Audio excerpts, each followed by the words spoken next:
বাংলাদেশ সেনাবাহিনীর গ্রীষ্মকালীন মহড়া আকস্মিক পরিদর্শন করলেন প্রধানমন্ত্রী তারেক রহমান। দেশের ইতিহাসে এই প্রথম কোনো প্রধানমন্ত্রী সেনাবাহিনীর গ্রীষ্মকালীন প্রশিক্ষণ এলাকায় সশরীরে উপস্থিত হয়ে মাঠ পর্যায়ে সেনা সদস্যদের সঙ্গে দীর্ঘ সময় কাটালেন।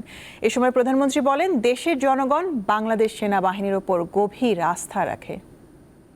মোজো বিরাট কারবার।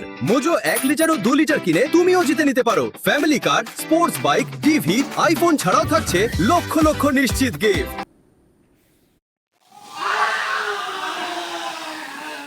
মানিকগঞ্জের সিংগাইর উপজেলায় চলছে বাংলাদেশ সেনাবাহিনীর 9 পদাতিক ডিভিশনের অধীনে 8 বীরের গ্রীষ্মকালীন প্রশিক্ষণ। সেখানে আকস্মিকভাবে মঙ্গলবার সকাল 9টা 20 মিনিটে উপস্থিত হন প্রধানমন্ত্রী তারেক রহমান।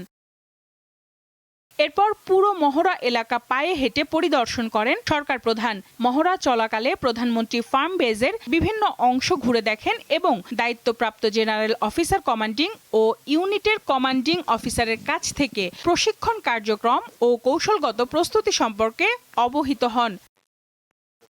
প্রধানমন্ত্রী একজন কমান্ডারের মৌখিক অপারেশনাল নির্দেশনা মনোযোগ দিয়ে শোনেন এবং সেনা সদস্যদের পরিচালিত একটি রেইড মহড়া প্রত্যক্ষ করেন।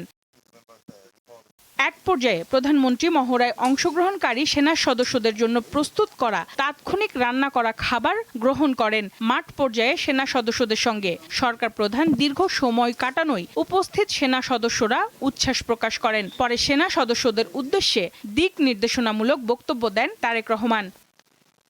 জাতীয় সংকট ও আইন শৃঙ্খলা রক্ষায় সেনাবাহিনীর গৌরবময় ভূমিকার প্রশংসা করে তিনি পেশাদার প্রশিক্ষণ, শৃঙ্খলা ও সর্বোচ্চ প্রস্তুতি বজায় রাখার ওপর গুরুত্ব আরোপ করেন। একই সঙ্গে বাংলাদেশ সেনাবাহিনীর উত্তরোত্তর সাফল্য কামনা করেন প্রধানমন্ত্রী। সঞ্জিদা প্লাবনী, দীপ্ত সংবাদ, ঢাকা।